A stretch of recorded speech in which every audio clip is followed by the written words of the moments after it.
Hello friends, आज हम बात करेंगे निफ्टी और सेंसेक्स के बारे में।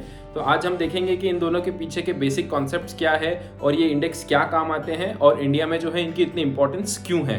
क्यों जो है हमेशा शेयर मार्केट की जब भी बात होती है तो निफ्टी और सेंसेक्स जो है इतने इंपॉर्टेंट पॉइंट्स बन जाते हैं और इनके कारण जो है मार्केट में क्या फर्क पड़ता है और ये क्या रिप्रेजेंटेशन है आज हम देखेंगे। कुछ लोगों का डाउट ये होता है कि जैसे उन्होंने जो स्टॉक खरीदा है वो निफ्टी या सेंसेक्स के बास्केट में नहीं है, फिर भी जो है वो उनकी प्राइस को कॉपी करता है। निफ्टी और सेंसेक्स जब ऊपर जाते हैं तब उनका स्टॉक ऊपर जाता है, सिमिलरली जब वो नीचे आते हैं तो उनका स्टॉक भी जो है प्राइस में गिर जाता है। तो ये किस लिए होता है? बेसिकली सेंसेक्स और निफ्टी जो है वो मार्केट के सेंटीमेंट को रिप्रेजेंट करते हैं, जो भी ओवरऑल इकोनॉमी है उसके सेंटीमेंट को जो है रिप्रेजेंट करते हैं। अगर सेंटीमेंट पॉजिटिव है तो निफ्टी और सेंसेक्स जो है वो पॉजिटिव रहेंगे। सिमिलरली बाकी अदर स्टॉक्स जितने भी हैं मार्केट में वो भी इसी सेंटीमेंट को फॉलो करेंगे और वो भी पॉजिटिव में रहेंगे। अगर मार्केट में सेंटीमेंट नेगेटिव है, कुछ बैड न्यूज आई है या फिर कुछ बेयरिश न्यूज आई है तो सेंटीमेंट नेगेटिव रहेगा, निफ्टी एंड सेंसेक्स भी नेगेटिव रहेंगे और सिमिलरली जितने भी अदर स्टॉक्स है वेदर वो निफ्टी और सेंसेक्स बास्केट में है या नहीं वो भी नेगेटिव ही रहेंगे। देखिए, निफ्टी और सेंसेक्स का जो कंसेप्ट है उसको एक एग्जांपल से समझते हैं। मान लीजिए अगर आज मैं बीमार होता हूं, मैं डॉक्टर के पास जाता हूं कुछ रिपोर्ट्स लेके, तो डॉक्टर जो है रिपोर्ट्स में जो पैरामीटर्स होंगे उन्हीं को देख के मेरी हेल्थ के बारे में बता पाएगा कि मेरी हेल्थ कैसी है। सिमिलरली अगर आपको किसी भी देश की इकोनॉमिक हेल्थ देखनी है तो उसके लिए आपको उसके शेयर मार्केट को देखना पड़ेगा। अब शेयर मार्केट को आप कैसे ऑब्जर्व कर सकते हैं, कौन सा पैरामीटर्स देखेंगे? तो उसके लिए आपको हमेशा जो है शेयर मार्केट के इंडेक्सेस को देखना पड़ता है। सिमिलरली अगर आपको इंडियन इकोनॉमी के बारे में पता करना है तो उसके लिए आप दो मेजर जो है इंडेक्स फॉलो कर सकते हैं, one is Sensex and another one is Nifty. Sensex जो है एक बॉम्बे स्टॉक एक्सचेंज है, उसका एक पैरामीटर है हेल्थ को नापने का, इकोनॉमी हेल्थ को, और निफ्टी जो है वो नेशनल स्टॉक एक्सचेंज का एक इंडेक्स है, उससे जो है आप इकोनॉमिक हेल्थ देख सकते हैं। ये सेंसेक्स जो है उसकी फुल फॉर्म है सेंसिटिव इंडेक्स। ये एक ट्रैकिंग इंडेक्स है बॉम्बे स्टॉक एक्सचेंज का। बॉम्बे स्टॉक एक्सचेंज पे लगभग 5000 से ज्यादा कंपनी रजिस्टर्ड है। तो अगर आपको ट्रैकिंग करनी है किसी भी एक्सचेंज की या इकोनॉमी हेल्थ की तो आप 5000 कंपनी की ट्रैकिंग तो एक साथ नहीं कर सकते। इसी के लिए जो है एक इंडेक्स बनाया जाता है, उसको हम सेंसेक्स बोलते हैं। सेंसेक्स इंडेक्स से जो है हम ट्रैकिंग कर सकते हैं सारी इकोनॉमिक हेल्थ की। सेंसेक्स में लगभग 30 कंपनी होती है टोटल। तो ये कंपनीज कैसे डिसाइड होती है? ये फ्री फ्लोट मार्केट कैपिटलाइजेशन के से डिसाइड होती है कि कौन सी कंपनी जो है वो सेंसेक्स इंडेक्स में इंक्लूड की जाएगी। लगभग हर सेक्टर की जो लीडिंग कंपनीज होती हैं उनको लिया जाता है। आईटी सेक्टर हो गया, फार्मा सेक्टर हो गया, एफएमसीजी सेक्टर हो गया, इन सभी के जो मार्केट लीडर्स होते हैं उनकी फ्री फ्लोट मार्केट कैपिटलाइजेशन से निकाल के हम जो है चूज करेंगे कि कौन सी कंपनी को इसमें इंक्लूड करना है, कौन सी को नहीं करना है। सिमिलरली निफ्टी जो है उसकी फुल फॉर्म है नेशनल 50। नेशनल 50 मतलब 50 कंपनीज की एक बास्केट है, उसको हम इंडेक्स के तौर पर रिप्रेजेंट करेंगे और इसी से ट्रैक करेंगे। तो ये 50 कंपनीज भी इसी तरीके से डिसाइड होती है कौन सा मार्केट लीडर है, कौन से जो है सेक्टर लीडर है, उन्हीं को इसमें इंक्लूड करेंगे।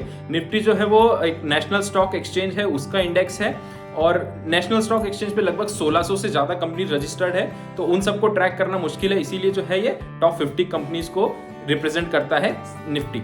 देखिए, सेंसेक्स और निफ्टी के अलावा बीएसई और एनएससी पे बहुत सारे अदर इंडेक्सेस भी हैं, सेक्टोरियल इंडेक्स जिसको हम बोलते हैं। उससे आप किसी भी पर्टिकुलर सेक्टर की हेल्थ के बारे में पता लगा सकते हैं। जैसे कि अगर आपको खाली ऑटो सेक्टर के बारे में इंफॉर्मेशन चाहिए तो आप ऑटो सेक्टर के इंडेक्सेस देख सकते हैं, फार्मा सेक्टर के देख सकते हैं, आईटी सेक्टर के देख सकते हैं, एफएमसीजी के सेक्टर वाइज इंडेक्सेस आप ट्रैक कर सकते हैं।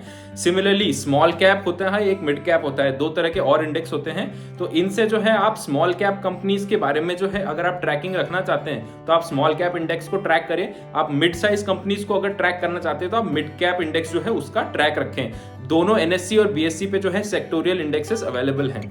जैसा कि मैंने बताया कि जो इंडेक्सेस है ये फ्री फ्लोट मार्केट कैपिटलाइजेशन के तरीके से पता लगाते हैं कि कौन से स्टॉक को इसमें लेना है और कितना परसेंटेज लेना है। तो ये देखते हैं कि ये फ्री फ्लोट मार्केट कैपिटलाइजेशन होता क्या है। कि इस मेथड से हम अगर किसी भी कंपनी की मार्केट कैपिटलाइजेशन निकालना चाहें तो उस कंपनी के शेयर प्राइस को लेंगे और उसे नंबर ऑफ शेयर्स जो मार्केट में एक्टिवली अवेलेबल है उनसे मल्टीप्लाई करेंगे, इससे हमारी टोटल मार्केट कैपिटलाइजेशन निकल जाएगी। एक फ्री फ्लोट वाले तरीके में मेन पॉइंट ये है कि इसमें जो गवर्नमेंट के द्वारा हेल्ड किए गए और प्रोमोटर्स के द्वारा हेल्ड किए गए जो शेयर्स है उनको इंक्लूड नहीं किया जाता है, क्योंकि वो मार्केट में एक्टिवली ट्रेड नहीं होते हैं। ये जो मार्केट कैपिटलाइजेशन निकलती है इसका वेटेड एवरेज लेके जो है हम इसे इंडेक्स में इंक्लूड करते हैं। निफ्टी और सेंसेक्स जो है वो बेसिकली सेंटीमेंट बताते हैं लोगों का अबाउट द इकोनॉमी। तो ये सेंटीमेंट कैसे डिसाइड होता है? सेंटीमेंट डिसाइड करने के कुछ फैक्टर्स होते हैं, जैसे कि पहला फैक्टर हो गया सोशियो पॉलिटिकल एनवायरनमेंट।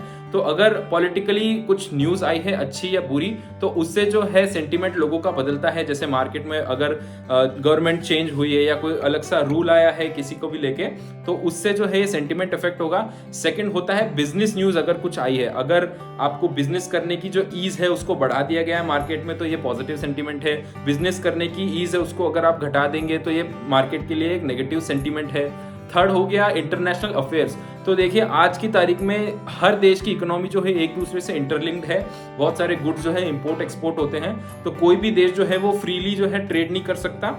हर देश की इकोनॉमी एक दूसरे से जुड़ी हुई है। अगर किसी पर्टिकुलर देश की इकोनॉमी डाउन आती है तो उसका इफेक्ट जो है हमारे इंडियन मार्केट के सेंटीमेंट पे जरूर पड़ेगा। तो मार्केट में आप निफ्टी और सेंसेक्स को देखेंगे कि वो भी डाउन आ गए हैं। सिमिलरली कंट्री के फ्यूचर के बारे में भी जो सेंटीमेंट होता है उससे डिसाइड होता है कि मार्केट का सेंटीमेंट क्या रहेगा। अगर कंट्री में जो है जीडीपी अच्छा है और ग्रोथ अच्छी दिख रही है तो सेंटीमेंट पॉजिटिव है, और यही सेंटीमेंट आपको निफ्टी और सेंसेक्स में जो है रिफ्लेक्ट होते हुए दिखेगा। आप लोगों ने बहुत बार सुना होगा कि आज निफ्टी जो है वो तेज है, आज निफ्टी जो है वो पॉजिटिव है। तो जब भी आप ट्रैक करेंगे, तो जब पॉजिटिविटी आप ट्रैक करेंगे तो आपको ग्रीन कलर में दिखेगा निफ्टी और सेंसेक्स, और अगर आप नेगेटिविटी ट्रैक कर रहे हैं, कभी आप सुनेंगे कि मार्केट आज नेगेटिव है, तो आप निफ्टी और सेंसेक्स को जब देखेंगे तो आपको रेड कलर में वो दिखाई दे जाएगा। तो ये जस्ट जो है एक सेंटीमेंट को रिप्रेजेंट करते हैं, और उसी सेंटीमेंट के हिसाब से जो है पॉजिटिव नेगेटिव चलता है, और वही डिसाइड करता है कि निफ्टी और सेंसेक्स के प्राइसेस क्या रहेंगे उस दिन के लिए। देखिए कंक्लूजन पे आते हैं। निफ्टी और सेंसेक्स जो है एक बेंचमार्क इंडेक्स है किसी भी इकोनॉमी के जो है ओवरऑल परफॉर्मेंस को ट्रैक करने के लिए। अगर कोई कंपनी और अगर कोई शेयर अच्छा परफॉर्म कर रहा है तो उसकी प्राइस जो है वो रिफ्लेक्ट होगी, और जैसे ही उसकी प्राइस बढ़ेगी तो मार्केट कैपिटलाइजेशन बढ़ेगा। मार्केट कैपिटलाइजेशन के बढ़ते ही जो सेंसेक्स और निफ्टी इंडेक्स है उस पर उसका इफेक्ट ऑटोमेटिकली आपको दिख जाएगा, और सिमिलरली जो है दोनों इंडेक्सेस की प्राइसेस अप हो जाएगी। अगर आपको ये वीडियो अच्छा लगा तो प्लीज लाइक एंड सब्सक्राइब, और कुछ डाउट है तो प्लीज कमेंट सेक्शन में बताइए, I will try to resolve them.